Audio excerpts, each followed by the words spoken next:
In this problem, we're going to make this shape using the given information as a equal to 0.5, b equal to 2, and r equal to 1.5. Then we'll find the area. So first make sure that ortho is on. Then let's go to the object snap area, click that little down arrow, and make sure that quadrant is checked. So it is checked on my computer. Now let's go to the circle tool area, click that little arrow, and then click center radius option. Click anywhere on the screen and type 1.5. That's the radius of the given circle. Now click the line tool, click the left quadrant of the circle, move your cursor down, type 2, press enter, and then right click and cancel.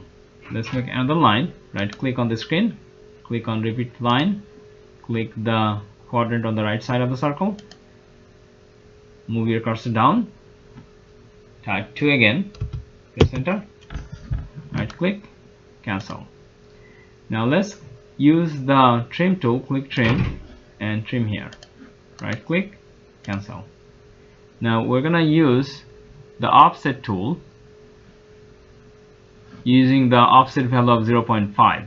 So click on the offset tool, type 0.5, press enter, click this line, click to the left, click this arc, click above, click this line, click right.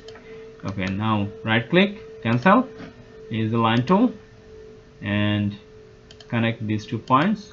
Right click, cancel, then right click, repeat line, and then connect these 2 points. Right click, cancel. Okay, now we're going to use the hatch tool to put the shade inside here. So click here, and if you need to change the color or pattern, you need to click on the setting, and then you can click on that area where it says solid. You can select a pattern that you want, and you can also change your color right here.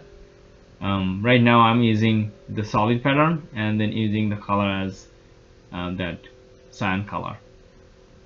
Okay, so now that I'm done with the hatch, press enter and then click on that hatch, right click, click on properties and look for the area. It's 4.7489.